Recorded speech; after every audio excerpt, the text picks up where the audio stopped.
Вітаю вас, друзі! Коли ми думаємо про давню Британію, в уяві часто постають картини римських легіонів, що марширують прямими дорогами, руїни стародавніх міст та величних споруд. Але що, якби я сказав вам, що задовго до того, як перший римський легіонер висадився на ці берега, задовго до того, як тут були побудовані їхні величні вілли та лазні, Британія вже була домом для яскравого, складного та загадкового світу. Римляни, що прийшли сюди завойовниками, часто змальовували мешканців цих земель як диких неприборканих варварів. Але чи було це правдою? Чи, можливо, це була зручна розповідь переможця, що виправдовувала його власне панування? Забудьте на мить стереотипи про розфарбованих дикунів. У цьому відео ми піднімемо завісу над доримською Британією, щоб розкрити таємниці кельтів, народу, який залишив по собі величезний спадок, але чия історія часто губиться у довгій тіні римського завоювання. Заінтриговані? Готові дослідити кельтську Британію до Риму? Ну тоді, нумо починати.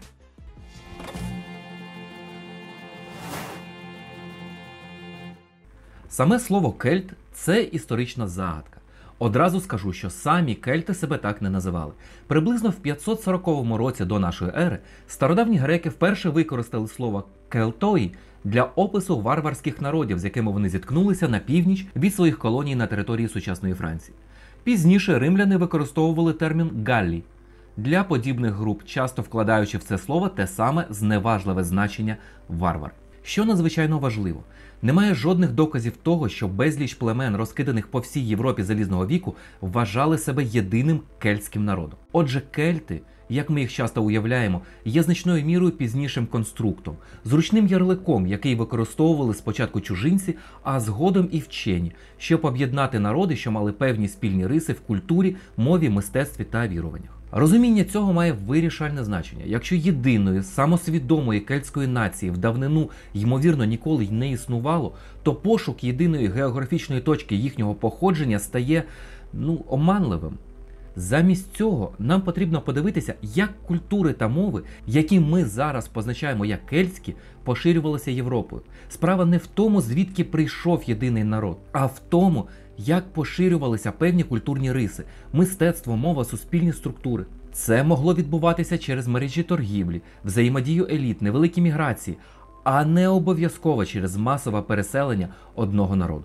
Тож сучасна наука пропонує кілька конкуруючих ідей щодо поширення цих кельтських елементів. Традиційна центральноєвропейська гіпотеза пов'язує виникнення кельтських культур з археологічними культурами Гальштату та Латену в Центральній Європі та їх подальшим поширенням на захід. Теорія Атлантичної бронзової доби припускає, що кельтські мови могли виникнути значно раніше, вздовж Атлантичного узбережжя Європи – Іберія, Західна Франція, Британія, Ірландія – і поширюватися вже звідти. Прихильниками цієї ідеї є Баррі Канкліф та Джон Кох. Гіпотеза ж гальського ядра розглядає Галію, сучасну Францію, як основний центр формування та поширення кельтських мов у першому тисячолітті до нашої ери. І цю вже теорію обстоює Патрік Сімс-Вільямс. І хоча кожна теорія має свої як сильні, так і слабкі сторони, дебати тривають і досі. Але для нашої подорожі ключовим є саме усвідомлення складності та невизначеності, що оточують походження кельтів. Бо незалежно від того, де саме на континенті вперше з'явилися нитки кельтської культури, мене все ж цікавить те, як саме вони вплелися в тканину стародавньої Британії. Поява кельтів в Британії не була одномоментною подією, на кшталт висадки з завойовницького флоту одного дня. Це був тривалий, розтягнутий процес, що, ймовірно, розпочався між 1000 та 700 роками до нашої ери і тривав століттями. Уявляйте це не як раптове завоювання, а радше як серію міграцій, культурних та торгівельних обмінів. Перші кельти могли прийти з низин Рейну та Галії, пізніше до них могли долучитися групи з басейну Рони. Старіші моделі іноді говорять про окремі хвилі переселенців. Можливо, ранні гойдели, згодом витіснені до Ірландії та Шотландії, потім вже брити, що дали назву острову, і нарешті белги з Галії, що осіли на Південному Сході. Але зараз історики вважають цю ідею хвиль значним спрощенням дуже складних взаємодій.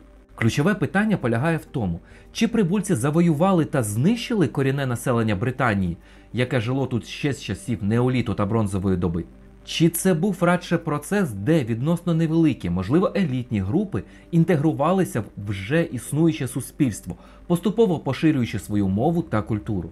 Більшість сучасних доказів схиляються до другого сценарію, тобто культурної дифузії, можливо, керованої впливовою елітою. Прибулі групи, що несли кельтські риси, могли становити панівну меншість, можливо, військову аристократію, яка змогла нав'язати свою мову та культурні практики значно більшому автохтонному населенню. Генетичні дослідження, зокрема проведені Брайаном Сайксом та його колегами, виявляють значну генетичну спадкоємність між сучасним населенням Британських островів та докельтським населенням Західної Європи. Існує сильний зв'язок із давніми іберами, які мігрували з Піренейського півострова ще в неоліті. Натомість генетичний зв'язок із населенням центральноєвропейських регіонів, що вважаються прабатьківщиною континентальних кельтів, ареал гальштатської та латинської культур, виявився значно слабшим. Це переконливо свідчить про те, що мігранти, які принесли кельтську мову та культуру, були відносно нечисленними і фактично розчинилися серед значно більшого місцевого населення. Вони передали йому свою культуру та мову, але не здійснили масштабної заміни генофонду. Отже, люди, яких ми називаємо британськими кельтами, були значною мірою нащадками давніших мешканців цих островів, які прийняли нові культурні віяння. Археологія також підтримує цю версію. Ми бачимо поступову появу елементів кельтської матеріальної культури поряд із зображеннями багатьох місцевих традицій бронзової доби. Відсутні чіткі археологічні свідчення масових руйнувань чи конфліктів саме в період кельтизації, які б вказували на тотальне завоювання та винищення попереднього населення. Хоча пізніше міжплемінні конфлікти і були поширені, свідчень про геноцид корінного населення прибульцями немає. Цей складний процес культурного змішування призвів до формування різноманітного ландшафту народів по всьому острову. До приходу римлян Британія не була єдиним королівством. Це була мозаїка з численних племен, найбільшою групою з яких були брити, що населяли основну частину острова, території сучасної Англії та Уельсу. Саме від них походить назва острова. Вони розмовляли загальнобритською мовою, яка належить до бритської гілки кельтських мов і є предком валійської, корнської та бретонської мов. Серед бритів наймогутнішими з племен були такі племена, як Катувелауни зі столицею у Верламіоні, сучасний Сент-Олбанс, Атрибати у Гемпширі, Тринованти у Есексі та, звісно, і Цени у східній Англії, чия королева Боудіка згодом завдасть римлянам чимало клопоту. На півночі, на території сучасної Шотландії, мешкали племена, яких римляни узагальнено називали каледонцями. З 3 століття нашої ери щодо них вже почали вживати термін пікти, що означає розмальовані, можливо, через звичай цих племен татуювати або розфарбовувати власні тіла. Їхнє точне походження та мовна приналежність досі є предметом дискусій. Третьою групою є гойдели, які були переважно пов'язані з Ірландією. Вони розмовляли гойдельськими мовами, що утворюють окрему гілку кельтських мов, відмінну від бритської, із яких розвинулася ірландська, шотландська, гельська та менська мови. Існує гіпотеза, що гойдели могли бути першою хвилею кельтських переселенців до Британії, яких пізніше брити витіснили на захід та північ, до Ірландії та Шотландії. У післяримський період гойдели з Ірландії, яких римляни називали скотті або ж скоти, активно переселялися до Західної Шотландії, заснувавши згодом там королівство Дал-Ріада і поступово асимілювавши піктів. Ця картина розмаїття – брити, каледонці, гойдели, а всередині них ще десятки окремих племен зі своїми вождями та інтересами – підкреслює ключову рису до Римської Британії – відсутність політичної єдності. Ця глибоко вкорінена племінна роздрібленість була не просто деталлю, а визначальною характеристикою, яка значною мірою пояснює, чому пізніше було так важко організувати єдиний опір проти Риму. Їхня головна ідентичність була племінною, а не загальнобритською. Але, незважаючи на ці племінні поділи, певні культурні нитки все ж пов'язували багато народів Британії. На більшій частині Британії основною мовою була загальнобритська, що належить до бритської гілки кельтських мов. Уявіть її як праматір сучасної валійської, корнської та бретонської мов. Вона відрізнялась від гойдельської, поширеної в Ірландії та, можливо, на півночі Шотландії. Для повсякденного життя, передачі літератури чи історії, кельти Британії значною мірою покладалися на усну традицію, що передавалася з покоління в покоління, особливо через друїдів. Вони не мали власної розвиненої писемності для таких цілей. Хоча пізніше, в 4-10 столітті до нашої ери, з'явилося огамське письмо, яке використовували кельти та пікти. Його походження та точне призначення, яке, можливо, було тайнописом, залишається дискусійним. Однак, вони не були зовсім без писемності. Літери грецького, а згодом латинського алфавіту використовувалися для певних цілей, зокрема на монетах пізнього залізного віку. Мистецтво кельтів належить до яскравої латинської культури, що розвинулося в Європі на основі попереднього більш геометричного гальштатського стилю. Латин славиться своїми вихровими, криволінійними, абстрактними візерунками, часто з прихованим або стилізованим зображенням тварин. Кельтські майстри майстерно трансформували рослинні та тваринні форми у складні плинні орнаменти, уникаючи прямого копіювання природи. Характерними є спіралі, завитки, S-подібні криві, мотиви пальмет та лотоса. Часто потрібно уважно придивитися, щоб помітити приховані обличчя тварин чи птахів, вплетені у візерунки, що натякає на складну символіку, можливо, зрозумілу лише посвяченим. Вони досягли неймовірних висот в обробці бронзи, золота та заліза. Ремісники створювали вишукані прикраси, оздоблену зброю та предмети побуту, часто прикрашені складним гравіюванням, рельєфними візерунками, інкрустацією кольоровим склом, емаллю та напівдорогоцінним камінням. Важливо, що кельтське мистецтво в Британії розвинуло власний самобутній острівний стиль. Хоча перші зразки були принесені з континенту приблизно в 3 столітті до нашої ери, невдовзі виникли місцеві майстерні. Вони не просто копіювали, а творчо переосмислювали та вдосконалювали континентальні зразки, досягаючи надзвичайної технічної досконалості та оригінальності. Цей острівний стиль, можливо, досяг свого піку саме тоді, коли континентальний латин вже почав занепадати і продовжував розвиватися аж до римського завоювання, а в деяких регіонах і пізніше. Це свідчить про те, що Британія була не просто пасивним отримувачем культури, а активним центром інновацій. Серед найвідоміших зразків британського кельтського мистецтва можна виділити щит із Баттерсі, бронзовий парадний щит, знайдений у Темзі, який сяє симетричними вихорами та червоною емаллю. Його бездоганний стан свідчить, що він, ймовірно, ніколи не використовувався в бою, а слугував символом статусу або ритуальним предметом.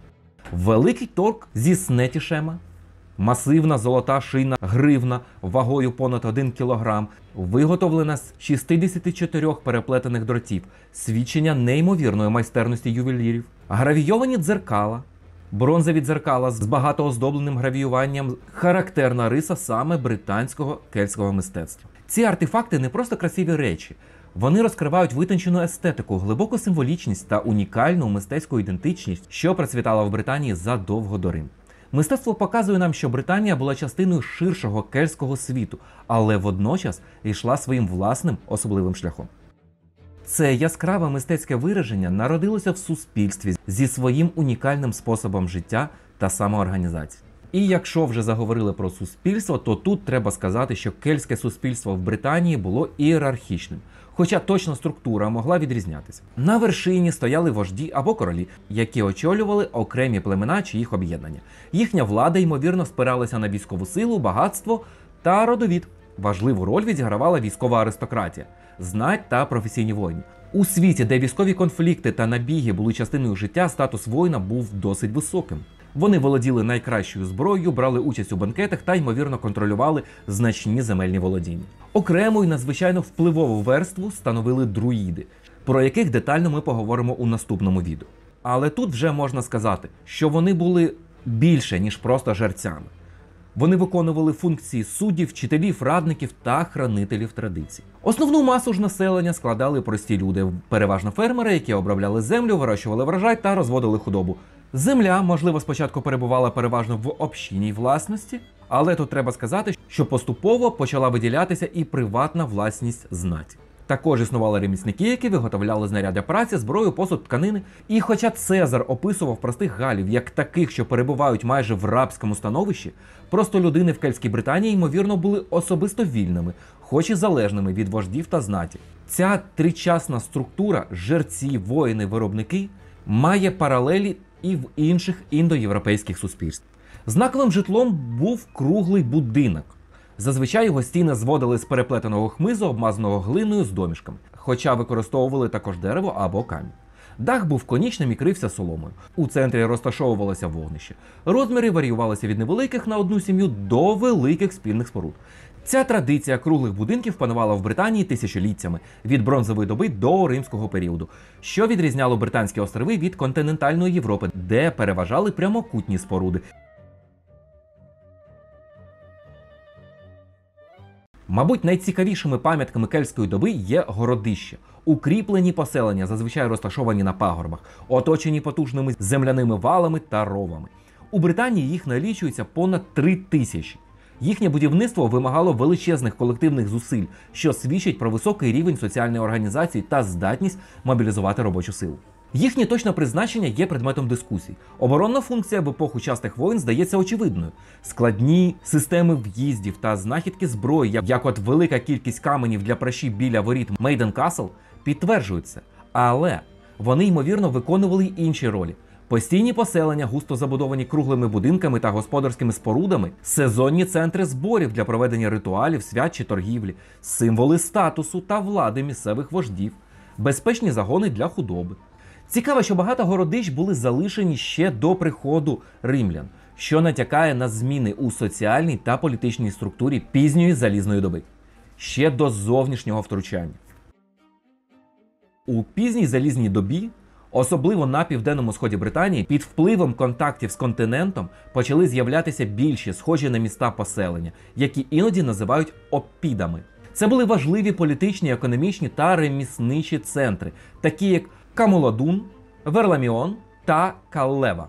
Ці спільноти, чи то розкидані ферми, чи грізні городища, підтримувалися міцною економікою, заснованою на землі, майстерних ремеслах та навпрочуд далекосяжній торгівлі. Щодо торгівлі, то вона існувала як усередині самого острова, так і з континентальною Європою, особливо з Галією. Британія експортувала цінні ресурси, метали, такі як олово з Корнуолу та Девону, залізо, можливо, свинець та срібло, зерно, худобу, шкіри мисливських собак та, ймовірно, рабів. Самі ці ресурси, особливо олово, додали Британію на карту розвинених цивілізацій Середземномор'я задовго до формального приходу римлян, створивши шляхи та зв'язки, якими пізніше пішли культурні та політичні впливи. В обмін на це до Британії надходили товари з континенту та Середземномор'я – вино, оливкова олія, якісна кераміка, скло та інші предмети розкоші. Зростання обсягів торгівлі, особливо у пізній залізній добі, сприяло появі монетної системи. Перші монети з'явилися в Британії близько 150-125 років до нашої ери. І це були імпортовані золоті статери з Галії. Приблизно у 100-му році до нашої ери в Кенті почали виготовляти перші власні британські монети – литі бронзові поттіни, що копіювали монети грецького міста Масалі. Згодом різні племена Південної та Східної Британії почали карбувати власні золоті, срібні та бронзові монети. Ранні монети часто були немаркованими і мали абстрактні стилізовані зображення, що розвинулися з грецьких прототипів. Пізніше, особливо після походів Цезаря, на монетах вже починають з'являтися написи латиницею та з іменами правителів, наприклад, Кунобеліна, Веріки та Таскеована. Економіка пізньої залізної доби, особливо на півдні Британії, демонструє значний динамізм. Це вже не було ізольоване суспільство, воно активно взаємодіяло з континентом, засвоювало нові технології та соціальні практики, такі як використання грошей. Ця зростаюча складність та зв'язки з Римом, особливо економічні, створювали нові залежності та інтереси. Еліти, що вигравали від торгівлі, могли ставати більш прихильними до Риму. Водночас, це робило регіон стратегічно важливим і, зрештою, більш вразливим до зовнішнього втручання. Економічна інтеграція непомітно готувала ґрунт для політичного поглинання. Друзі, дякую, що додивились це відео до кінця. Наступного тижня поговоримо вже про релігію кельтів, друїдів, їхні часом дуже жорстокі та жорсткі ритуали. Дякую, що підписуєтесь, коментуєте та ставите лайки. Але головне – любіть Україну та допомагайте ЗСУ. На все добре.